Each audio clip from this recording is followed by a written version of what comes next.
안녕하세요. 이야기를 시작하기에 앞서 여러분은 혹시 사랑하는 무언가가 있나요? 사랑은 무엇일까요? 옛날부터 사랑은 누군가를 살리기도 죽이기도 하며 자신의 인생을 더 나아가 세상을 움직이기도 했죠. 저의 옛날을 떠올려 보면 제 인생에는 그런 사랑이 없었던 것 같아요. 너무 사랑해서 제 세상이 움직일 만한 그런 것 말이에요. 물론 가슴 뛰는 첫사랑이나 좋아하는 영화배우, 설레는 첫 연애도 있었어요. 하지만 뭐랄까, 그때는 무척이나 사랑했지만 그래도 제 세상을 변화시킬 정도는 아니었던 것 같아요. 그래서 저에게 그런 심장이 아프고 내 세상이 흔들리는 사랑은 없나 보다 하며 살았어요. 한 소년을 만나기 전까지는 말이에요. 이렇게 늦은 나이에 어린 소년에게 빠져 제 인생이 달라질 거라고는 생각하지 못했어요. 사랑이라는 게 이렇게 대단하고 위대한 일이구나 하는 것도 알지 못했죠. 또 사랑의 힘이 어떤 일까지 가능하게 하는지 저는 그 아이를 만나기 전까지는 몰랐답니다.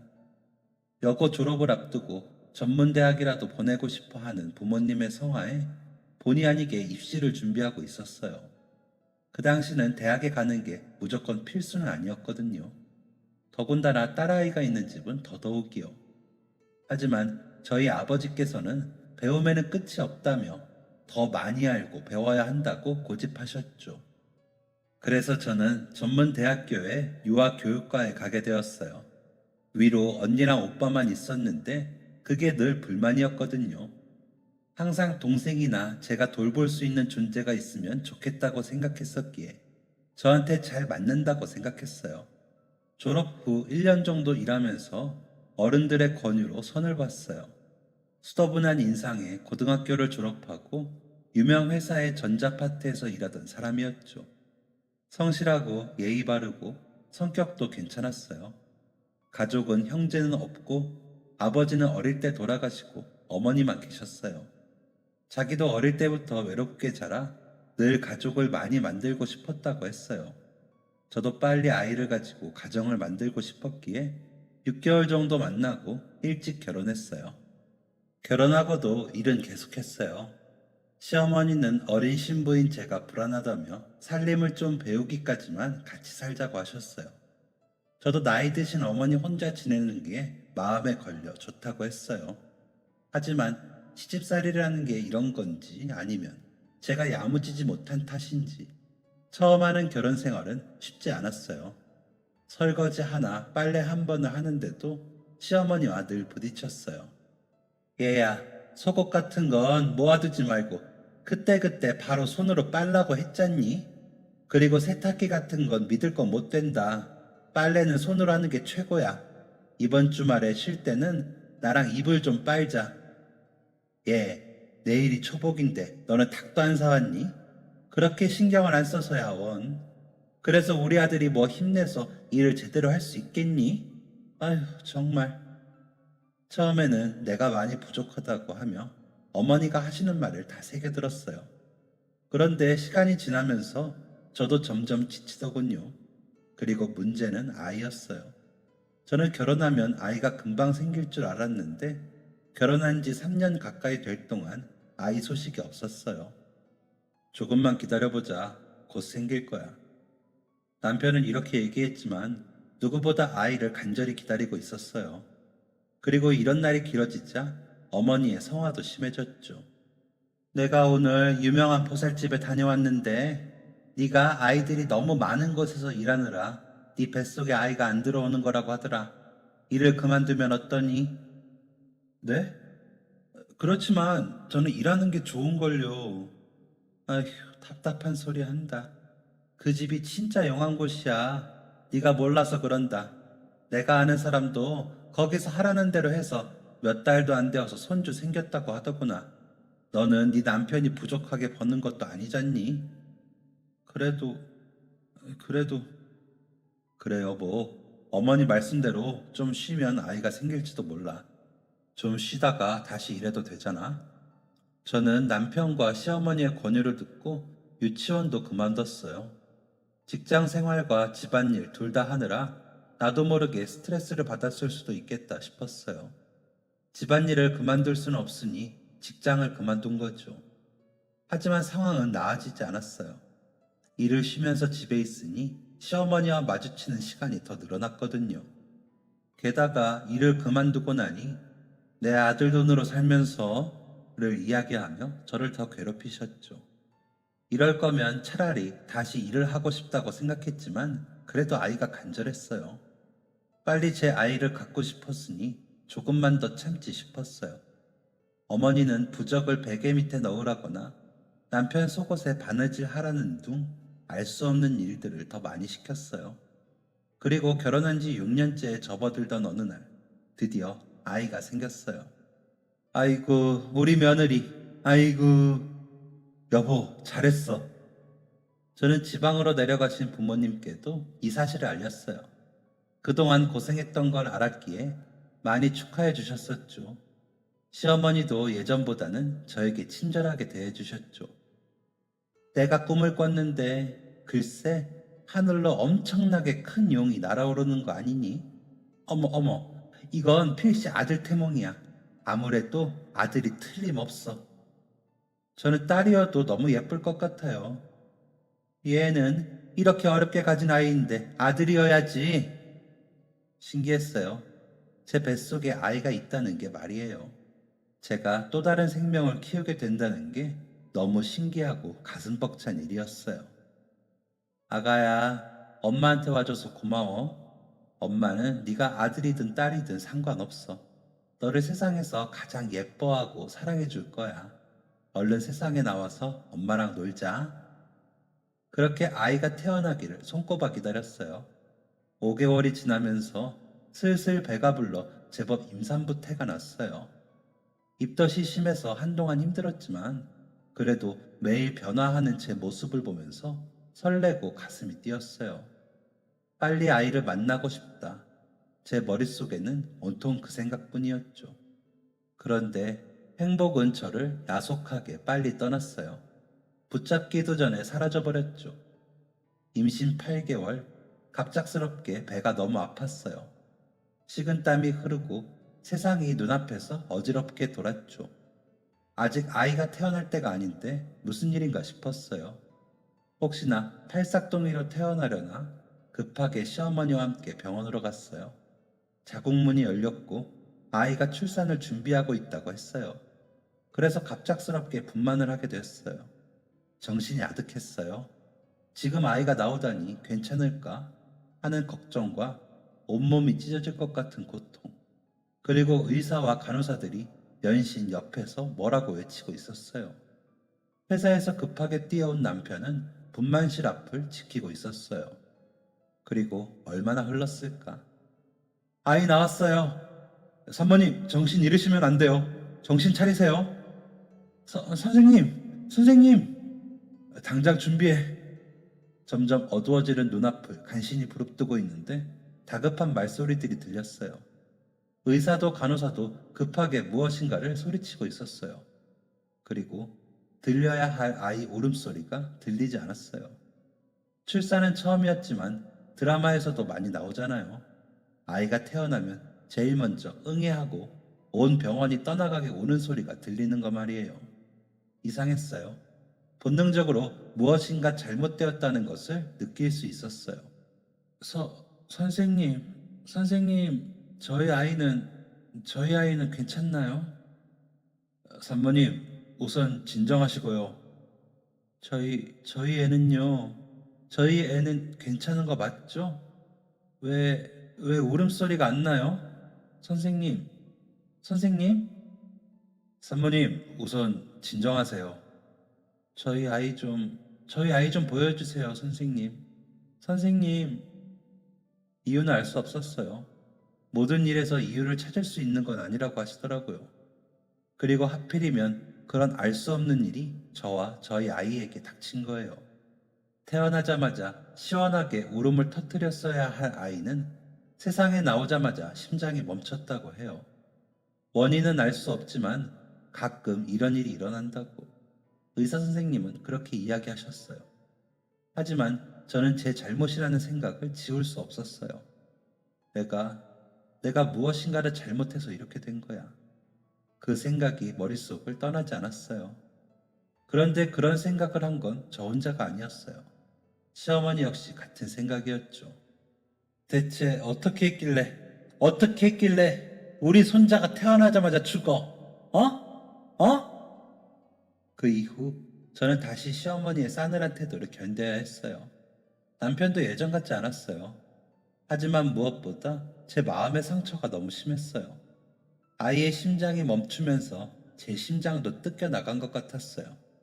너무나 간절하게 기다렸던 아이였기에 더 가슴이 아팠어요. 아직도 처음 들었던 아이의 심장 소리가 귓가에 들리는 것 같았어요. 그렇게 끔찍했던 시간이 흐르고 다시 1년 정도가 지났을 때 저에게 새 생명이 찾아왔어요. 하지만 저는 아이를 가질 수 없는 사람이었던 걸까요? 임신 3개월 만에 저는 다시 아이를 잃고 말았어요. 화장실에 갔을 때 쏟아지는 피를 보고 얼마나 울었는지 모르겠어요. 마치 제게 내려진 저주 같았어요. 제가 사랑하는 것을 절대로 가질 수 없다는 저주. 또다시 유산을 하게 되자 시어머니의 구박은 대놓고 심해졌어요. 남편도 더 이상 제 편이 아니었죠. 아유, 이러다 평생 손주도 못 보고 나도 죽겠네.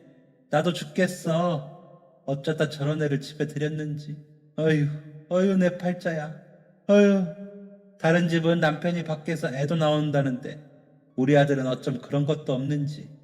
너는 그래도 밥이 넘어가니? 어? 내 손주를 둘이나 보내놓고 밥이 넘어가?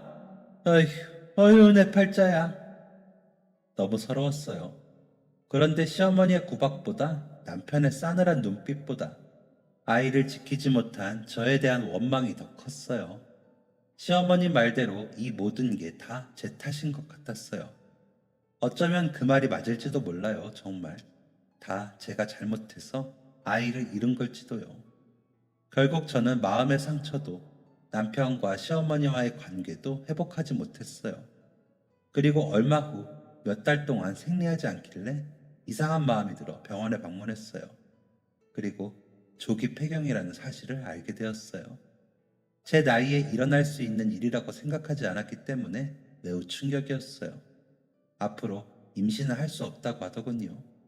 그래서 남편과 이혼하기로 했죠. 그이 역시 아이를 간절히 원했기에 어쩌면 저랑 헤어지고 다른 사람을 만나는 게 서로에게 좋겠다는 생각이 들었어요. 그리고 저는 몸도 마음도 너덜너덜해진 채로 시골의 부모님 댁으로 갔어요. 시골집에 도착한 날 바싹 야윈 저를 보고 어머니와 아버지가 얼마나 우셨는지 몰라요. 저는 제대로 먹지도 마시지도 않고 울지도 웃지도 않으면서 방에 틀어박혀 보냈어요. 가방 속에 챙겨온 아이의 베넷 쪼고리와 신발이 보였어요. 첫 임신 때부터 가지고 있었던 건데 결국 한 번을 쓰지도 못했네요. 앞으로도 다시는 쓸 수 없겠죠. 모든 것을 놓아버린 채 무기력하게 하루를 보내는 제가 안쓰러웠던 부모님은 어느 날 집안에서 저를 이끌어 운영하는 사과밭으로 데려갔어요. 저는 멍하니 앉아서 키 작은 사과나무들이 새하얀 꽃을 피우고 있는 모습을 멍하니 보고 있었어요. 예쁘지? 아버지가 조용히 오셔서 제 옆에 앉았어요. 네 엄마랑 처음 여기 내려와서 사과 농장을 하기로 했을 때 얼마나 힘들었는지 모른다. 그래요? 그래. 둘 다 농사일은 뭐 잘 알지도 못하지. 분명 물도 주고 비료도 좋은 걸로 가져다 쓰는데 어쩜 이렇게 말들을 안 듣는지. 너 키울 때보다 말을 더 안 듣더라. 저는 조용히 웃었어요. 이제야 좀 웃는구나. 아버지는 제 손등을 두드리며 이야기를 이어가셨어요. 물, 비료, 흙, 바람, 햇빛. 뭐 하나 부족한 게 없는데도 처음에는 사과는커녕 나무 자체도 시들시들해졌다. 이렇게 노력하는데 어쩜 이러나 배신감도 들고 서운하기도 하고 혹시 우리가 뭘 잘못하는 건가 답답하기도 하고 그러더구나. 내가 이렇게 능력 없는 사람이었나 싶기도 했어. 그런데 시간이 지나면서 점점 제자리로 돌아오더구나. 나무도 다시 튼튼하게 자라고 이파리도 파릇파릇하고 지금처럼 꽃도 피고 예쁜 사과도 자랐지. 모든 것은 결국 결실을 보게 된단다. 그 사이에 가지가 부러지고 잎이 시들고 열매가 덜 자라고 많은 시련이 있을지도 몰라. 어쩌면 원하는 결과가 아닐지도 모르지. 하지만 그 시련을 잘 지나가고 나면 결국은 결실을 보게 되어 있어. 때로는 노력하고 애써도 원하는 대로 결과를 얻지 못할 수도 있지만, 때로는 노력하지 않아도 저절로 얻어지게 되는 것도 있으니, 그런 게 인생 아니겠니? 살면서 모든 일에 꼭 내 잘못이 있는 것은 아니다. 그런데 그곳에서 내 잘못을 탓하다 보면 결국 무너지는 것 말고는 남는 게 없다. 내가 사과밭이 제대로 되지 않는다고 네 엄마랑 온종일 왜 나는 사과도 못 키우나 하면서 자책만 하고 있었다면 지금 이런 결과도 없었겠지. 너한테 다시 벌떡 일어나라는 것도 아니다. 다만 너를 자책한다고 해서 이미 일어난 일을 되돌릴 수도 없고, 네가 자신을 비난하는 사이에도 내 인생의 밭은 계속해서 물도 주고 햇살도 주기를 기다리고 있단다. 아버지의 이야기는 제 마음에 큰 위로가 되었어요. 아이를 이룬 후로 받지 못했던 진짜 저를 위한 위로였어요. 제가 간절히 아이를 바랬듯 저도 아버지와 어머니에게 그런 소중한 아이였겠죠. 내 아이가 이런 상황을 겪고 이렇게 무너져 내린 모습을 지켜봐야 한다면 저 역시 너무 마음이 아플 것 같았어요. 제가 저를 위해서 살기 싫다면 부모님을 생각해서라도 다시 일어나 보자 마음 먹었어요. 저는 서울로 올라와서 미술 학원을 운영하는 큰오빠의 학원에서 일했어요. 3에서 5세 정도 되는 아이들과 미술 수업을 하는 거였는데, 수업이라기보다는 거의 놀이에 가까웠어요. 아이들이랑 같이 물감을 손에 발라서 도화지에 찍는 것도 하고, 한쪽 면에만 그림을 그려서 데칼코마니 작업을 하기도 했어요. 제 아이들은 아니었지만 아이들과 함께 다시 웃으면서 저는 서서히 예전의 제 모습을 찾아갈 수 있었어요. 저에게는 수업을 듣는 4살 아이가 있었는데 아버지가 무척 젊은 분이었어요. 항상 끝날 시간에 맞춰서 아버지가 데리러 오셨어요. 알고 보니 옆에 초등학교 선생님이라고 하더라고요. 처음에는 학부모니까 그냥 그 정도로만 생각했어요. 그런데 오빠에게 들어보니 아이를 낳다가 아내가 세상을 떠났다고 하더라고요. 훈훈한 외모에 성격도 상냥해서 그 얘기를 들은 후로 저도 모르게 자꾸 눈이 갔어요. 그 아버님은 종종 간식을 사다 주셨는데 어느 날은 발렌타인데이라서 샀다며 장미꽃 한 송이와 초콜릿을 주고 가셨어요. 혹시 이 사람도 나에게 마음이 있나? 하고 그때 생각했죠. 아무래도 본인에게는 아이가 있어서 저에게 데이트 신청을 망설이는 걸까 하는 생각이 들었어요. 그래서 용기 내서 제가 먼저 이야기를 꺼냈죠. 한솔이가 미술을 참 좋아해요. 관심도 많고 컬러 센스도 좋은 것 같고요. 정말요? 감사합니다. 아내가 예전에 미술을 전공했었거든요.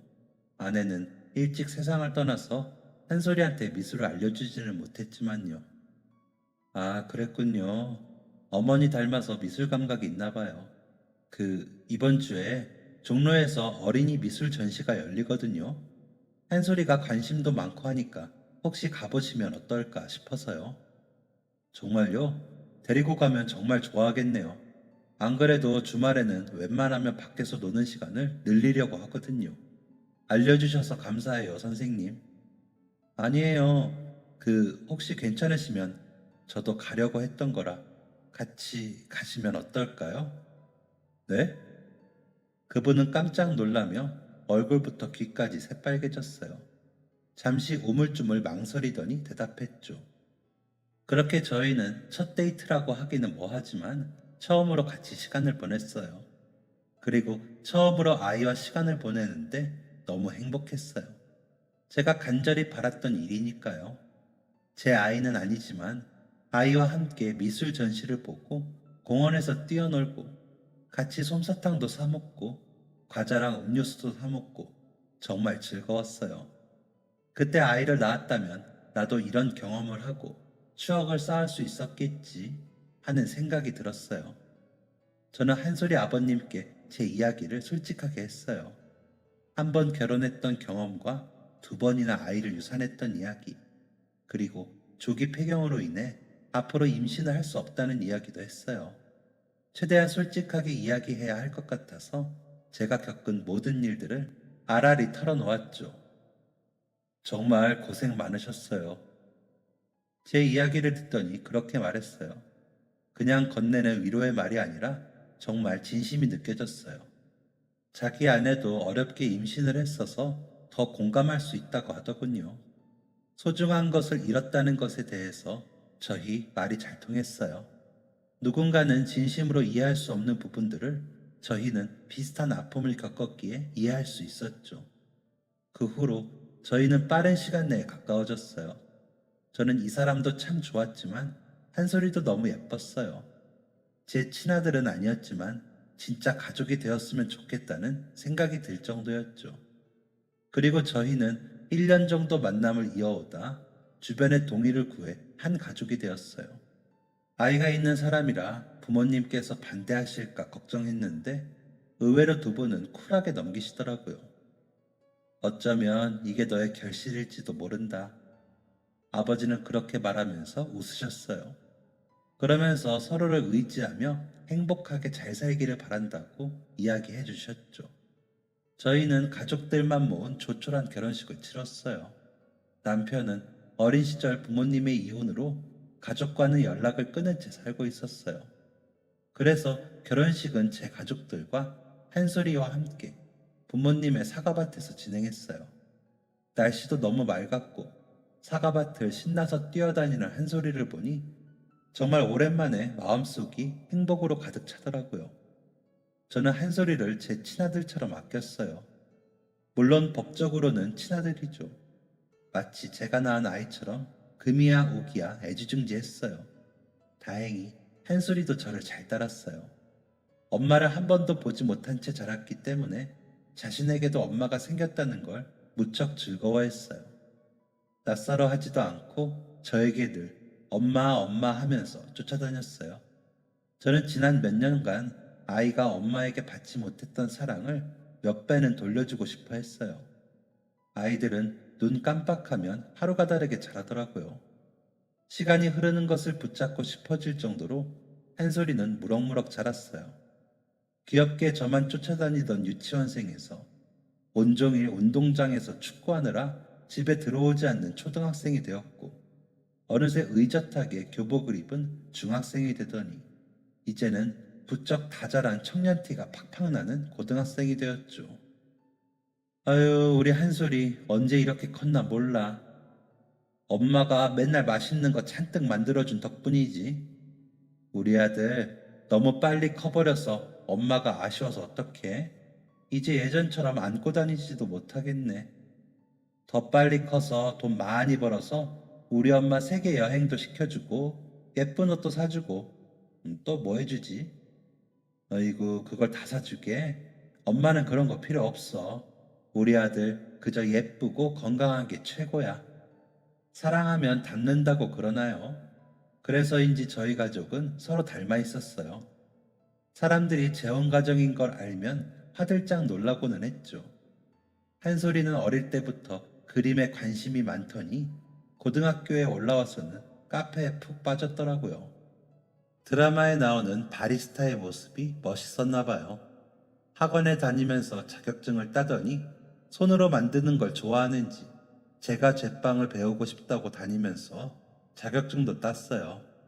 고등학교를 졸업하고 대학 공부 대신 카페를 차리고 싶다고 해서 졸업 후에는 카페에서 일을 시작했어요.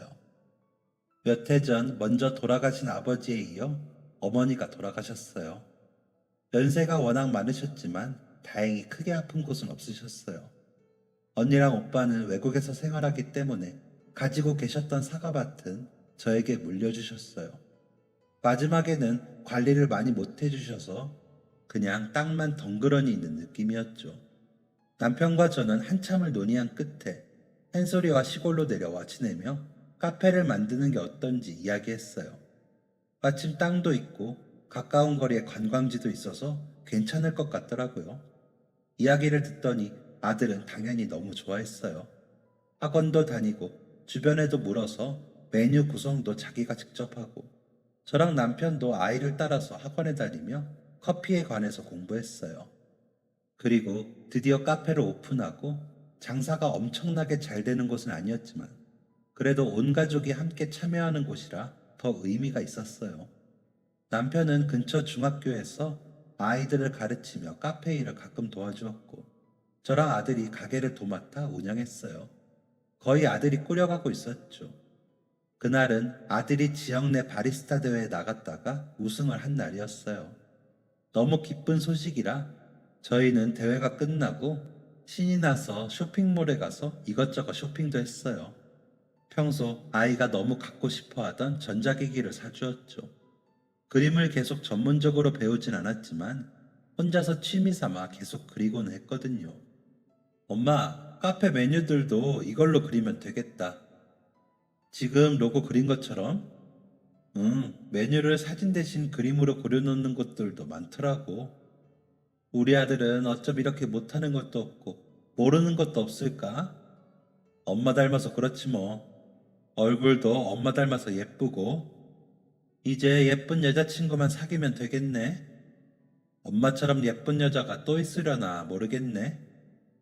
아들의 대회 우승 소식에 남편은 오랜만에 외식을 하자고 했어요. 그래서 근처에 있는 식당을 예약해뒀다면서 거기서 만나자고 했죠. 아들이랑 근처에 차를 주차해두고 걸어가고 있었어요. 거리에 있던 크리스마스 장식들이 너무 예뻤어요. 눈 오네? 그러네. 크리스마스 장식이 있어서 다행이다. 눈 오니까 더 잘 어울린다. 엄마, 우리 카페도 크리스마스 장식 조금 천천히 치울까 봐. 그럴까? 귀찮아서 그러는 거 아니지? 에이, 당연히 아니지. 진짜 예뻐서 두려는 거라니까. 저희는 그렇게 장난도 치며 내리는 눈에 들떠 있었어요. 그렇게 서로 이야기를 나누며 걸어가고 있을 때였어요. 그때 끼익 하며 날카롭게 울리는 자동차 바퀴의 소리와 누군가의 비명이 들렸어요. 뒤를 돌아보니 눈 때문인지 한 차량이 미끄러지듯 인도로 달려오고 있었죠. 저희가 피하려 할 때는 이미 늦은 것 같았어요. 그런데 그때 퍽 땅바닥에 나뒹구르다 제가 원래 있던 자리를 보았어요. 어느새 차는 가게를 들이받고 멈춰서 있었어요. 사람들이 충격에 휩싸여 지르는 소리와 웅성거리는 말소리가 들렸어요. 한솔아, 한솔이, 우리 아들, 한솔아! 아들이 보이지 않았어요. 내팽개친 쇼핑백을 뒤로하며 저는 사람들이 웅성거리는 곳으로 갔어요. 한솔이가 피를 흘린 채 누워 있었어요. 어떻게, 아들, 우리 아들 어떻게 우리 한솔이 구급차 좀 불러주세요. 한솔아, 우리 아들 어떻게? 달려오는 차를 보고 한솔이는 저를 길 바깥으로 밀쳤고 자신은 미끄러져 오는 차와 부딪혔어요. 나중에 알고 보니 음주운전 차량이더군요. 음주에 갑작스럽게 내리는 눈까지 더해져 정신없이 차를 몰다 사고가 난 거였어요. 그리고 하필 그 차량에 제가 가장 사랑하는 아들이 부딪힌 거죠. 구급차가 오고 바닥까지 피를 잔뜩 흘리는 아들을 구조대원들이 급하게 응급처치를 하며 차에 실었어요. 병원까지 가는 내내 저는 그저 한 소리를 살려달라고 간절히 빌었어요. 당장 제 목숨을 가져가도 좋고 무엇이든 가져가도 되니까 제발 저희 아들은 살려달라고요. 병원에 도착 후 남편에게 연락했어요. 한솔이는 급하게 수술실로 들어갔어요. 뒤늦게 응급실에 도착한 남편은 사고 소식을 듣고는 땅에 주저앉았어요. 이미 아내를 죽음으로 잃었던 그에게 아들마저 잘못됐다는 건 너무 가혹한 일이었어요. 자식을 둘이나 잃고 다시는 아이를 가질 수 없는 저에게서 하나뿐인 아들을 빼앗는 것도 너무 가혹한 일이었고요. 저희 두 사람은 수술실 앞에 앉아 두 손을 간절히 맞잡으며 제발 우리 아들을 살려달라고 기도했어요. 제발 무슨 일이 있어도 좋으니 제발 저희 아들만은 살려달라고요. 수술이 끝나고 의사 선생님이 문을 열고 나왔어요. 최한솔님 보호자님 되시나요? 네, 네. 우선 수술은 잘 끝났고요. 장기에 출혈이 좀 있었지만 다행히 회복이 될 것 같습니다. 그것보다 문제인 건 팔 다리인데. 팔 다리요? 네. 부딪히면서 양쪽 무릎의 뼈가 다 부서졌고 오른쪽 팔의 신경이 끊어졌습니다. 오른쪽은 손가락 끝 정도만 움직일 수 있을 것 같고 왼손은 회복이 되어봐야 알겠지만 재활을 하더라도 손목 정도까지만 움직일 수 있을 것 같습니다. 생명에 지장은 없는 건가요? 네, 다행히 머리나 뇌 쪽은 다치지 않아서 생명에 지장은 없습니다. 감사합니다. 감사합니다, 선생님. 아이는 사고로 인해 팔과 다리를 쓸 수 없을 거라더군요. 그래도 저희 부부에게는 아이가 살아있는 것만으로도 다행이라고 생각했어요.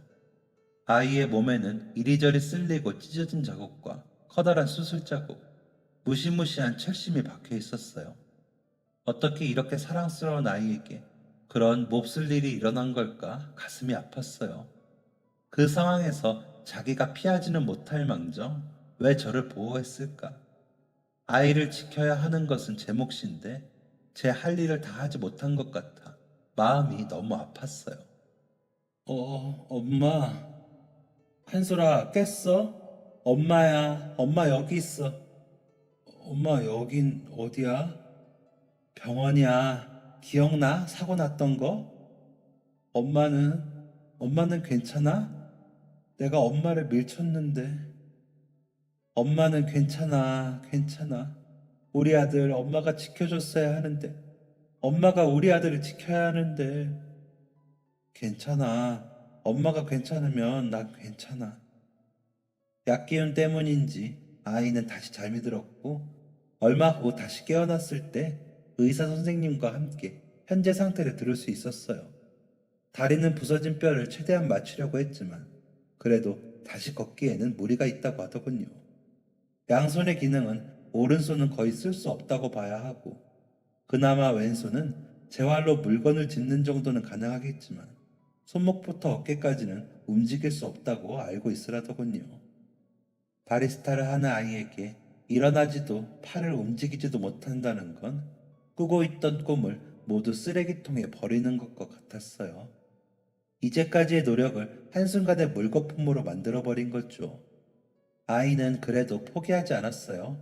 재활도 적극적으로 참여했어요. 가게에서 혼자 우유라도 따라보려고 노력하는 아이의 모습을 보면서 가슴이 찢어지는 것 같았어요. 방에서 혼자 왼손으로라도 포터 필터를 들어보려고 식은땀을 흘리며 팔을 부들부들 떨면서 움직이는데 차라리 제 팔을 떼어서 주고 싶었어요. 재활에도 크게 나아지는 점이 없자 아이는 점점 희망을 잃기 시작했어요. 카페 앞에 앉아서 멍하니 밖을 바라보며 시간을 보냈죠. 이제 막 20대를 시작한 아이에게 너무 가혹한 운명이었어요. 한참 자신이 하고 싶은 일하며 꿈을 펼칠 때인데 마치 예전에 제가 꿈꾸던 가정을 가질 수 없어 이곳으로 내려왔을 때의 제 모습을 보는 것 같았어요. 저는 한쪽에 남아있던 사과나무 모종 하나를 아이가 자주 바라보는 곳으로 옮겼어요. 한솔아, 춥지 않아? 난 괜찮아. 저는 휠체어에 앉은 한솔이의 손을 가만히 잡았어요. 있잖아, 아들. 엄마가 예전에 정말 마음이 힘들었을 때 할아버지 할머니 집에서 지낸 적이 있었어. 엄마는 늘 아이를 갖고 가정을 꾸리는 게 꿈이었는데 영원히 그럴 수 없다는 이야기를 들었거든. 저는 한솔이에게 아버지가 저에게 해주셨던 열매 이야기를 해주었어요. 그래서 아빠랑 결혼하고 한솔이 너를 키우겠다고 했을 때 할아버지가 그러셨어. 이게 너의 결실인가 보구나. 엄마가 직접 낳은 아이는 아니었지만 그래도 영원히 가질 수 없다고 생각한 아들이 생겼잖아. 꿈을 이뤘다고 생각한 엄마의 밭에 한솔이가 나타난 거야. 지금도 엄마는 우리 아들을 만나게 되어서 너무 행복해. 그때 엄마가 우리 아들을 지켜주었다면, 그랬다면 좋았을 텐데. 엄마, 나는 그때 엄마를 구한 걸 후회하지 않아. 엄마가 밉지도 않고 나는 이미 엄마를 한 번 잃었었는데 또 엄마를 잃게 된다면 그것도 견디지 못했을지 몰라.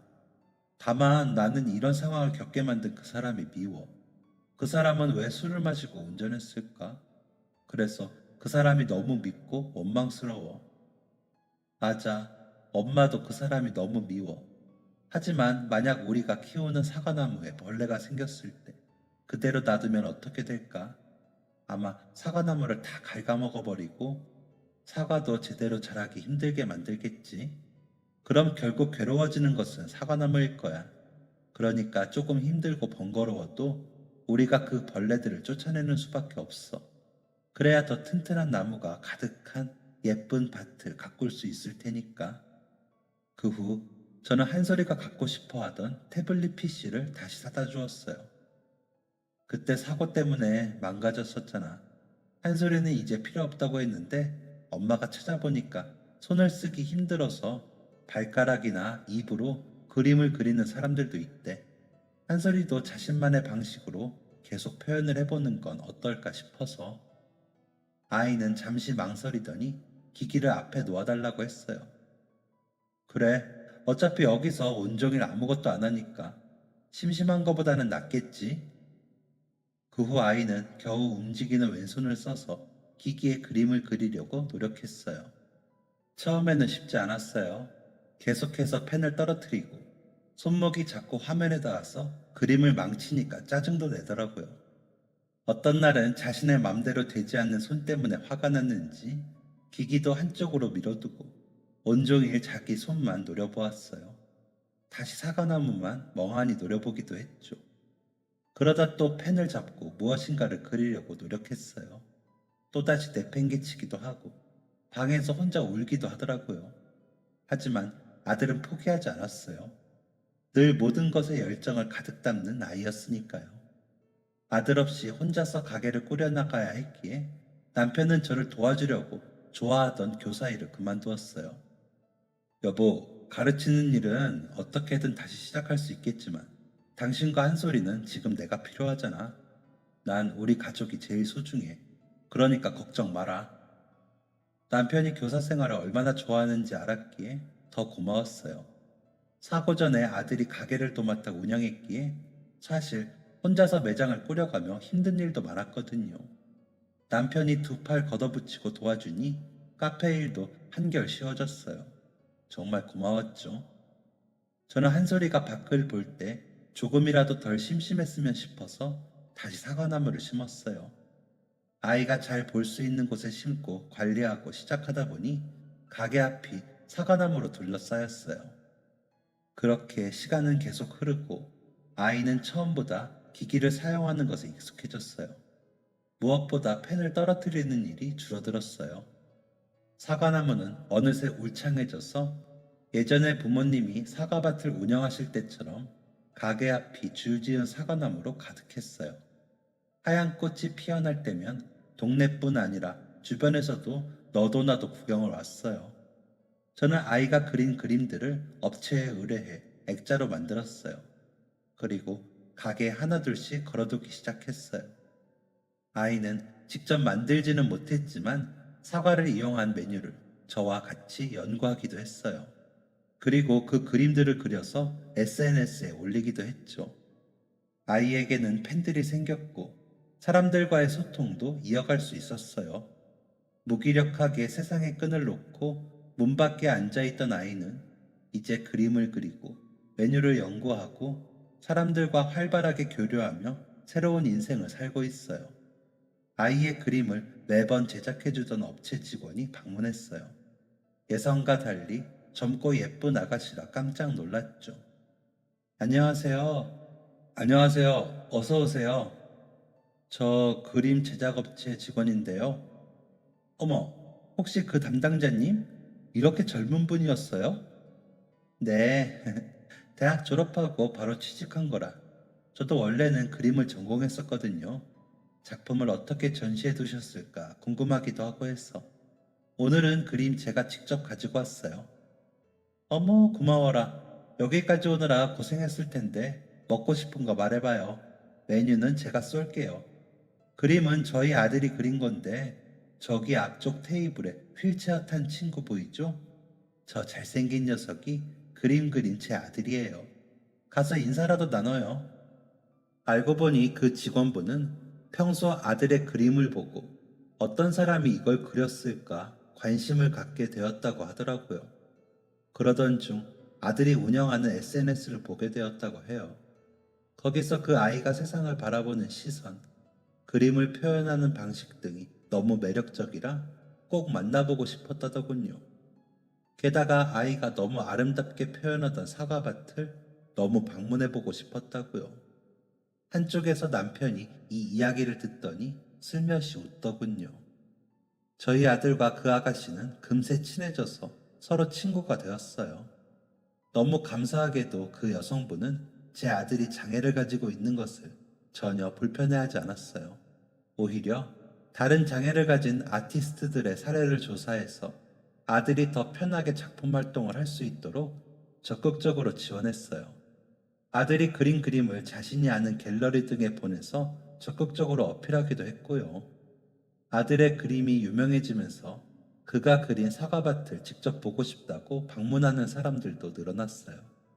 게다가 휠체어를 탄 아들에게 가게를 맞춰서 개조하다 보니 이를 위해 방문하는 분들도 늘더라고요.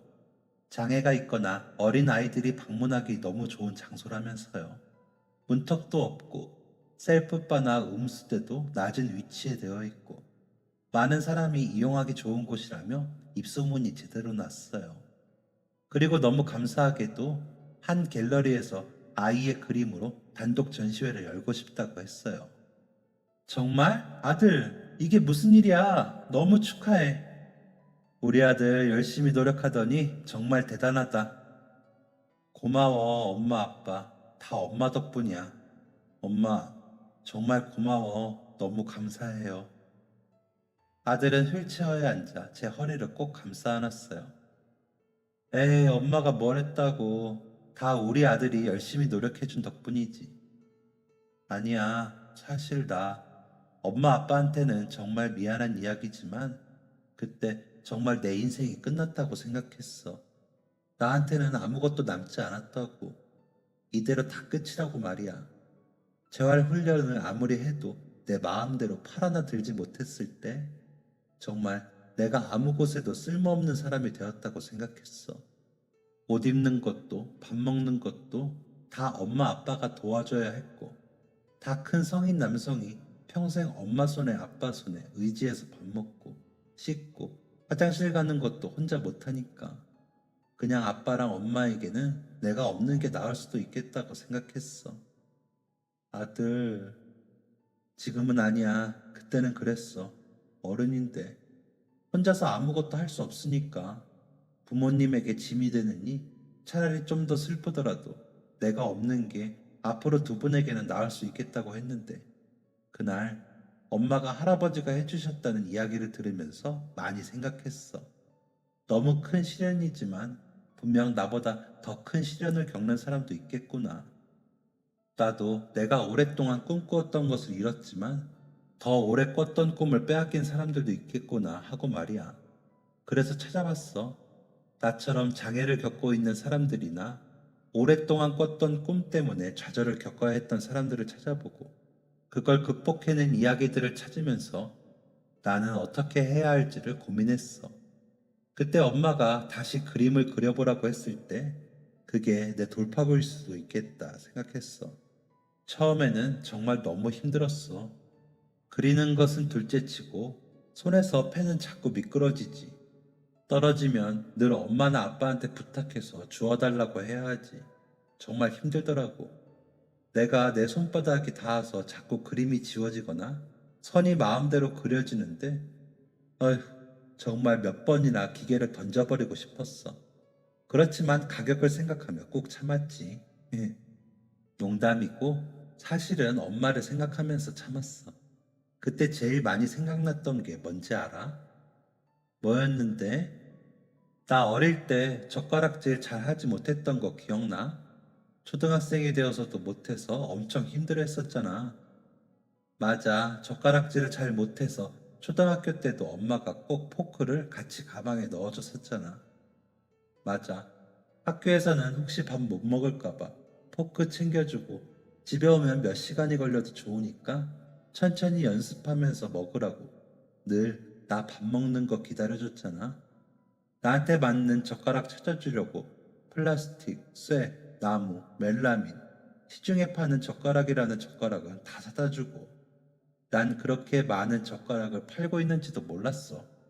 또 그걸로도 부족하다고 내 손 크기랑 잰 다음에 나무 조각하는 곳 가서 맞춤 젓가락도 만들어주고 그때 엄마가 많이 생각났어. 어떻게 해서든 내가 해낼 수 있도록 노력하던 엄마 모습이 엄마의 열정이 너무 생각나더라. 포기하고 싶을 때마다 그때를 생각하면서 버텼어. 지금은 다시 힘들어졌지만 그 후로 완두콩도 잡채도 다 집을 수 있을 만큼 젓가락질 엄청나게 잘하게 됐었잖아. 그래서 나도 그때 엄마가 했던 것처럼 나한테 맞는 방법을 찾아서 어떻게든 노력하면 해낼 수 있을 것 같았어. 그러니까 맞아. 다 엄마 덕분이야. 그리고 엄마가 나한테 집중할 수 있도록 옆에서 늘 묵묵하게 지원해준 아빠. 아빠도 정말 고마워. 엄마가 더 예쁘니까 엄마를 좀 더 사랑하긴 하는데 아빠도 정말 고마워. 정말. 엄마, 아빠 정말 고마워요. 다 두 분 덕분이에요. 언제 이렇게 훌쩍 커버렸을까요? 아들은 이제 진짜 어른이 되어 있었어요. 게다가 여자친구와 몇 년 만나더니 이제는 슬슬 결혼 이야기도 나오더라고요. 처음에는 여자친구가 힘들까봐 망설였는데 다행히 그쪽 부모님도 딱히 반대하지 않으신다고 해서 지금은 두 사람이 꿈꾸는 미래를 응원하고 있어요. 아들은 이제 카페 앞에 사과밭 말고도 여기저기를 돌아다니면서 그림의 영감을 찾고 있어요. 많이 보고 많이 꿈꾸며 자신의 미래를 아름답게 그려가고 있죠. 아이는 다 제 덕분이라고 하지만 저는 포기하지 않고 열심히 노력해준 그 애가 정말 고마워요. 그리고 제 엄마를 그렇게 생각해주는 그 따뜻한 마음씨도 정말 고맙고요. 앞으로도 아들은 팔다리를 자유롭게 쓸 수 없이 휠체어를 평생 써야겠지만 아들의 그림과 그 아이의 꿈만큼은 전 세계 어디든 활활 날아갔으면 좋겠어요. 잘 지내고 잘 살고 있다고 나는 포기하지 않고 열심히 살아내고 있다고 온 세상에 소리치면서 사랑하는 사람들과 오래오래 행복하게 지낼 수 있었으면 좋겠네요. 지금까지 사연 들어주셔서 감사합니다. 사연이 재밌으셨다면 구독과 좋아요를 눌러주세요. 감사합니다. 안녕히 계세요.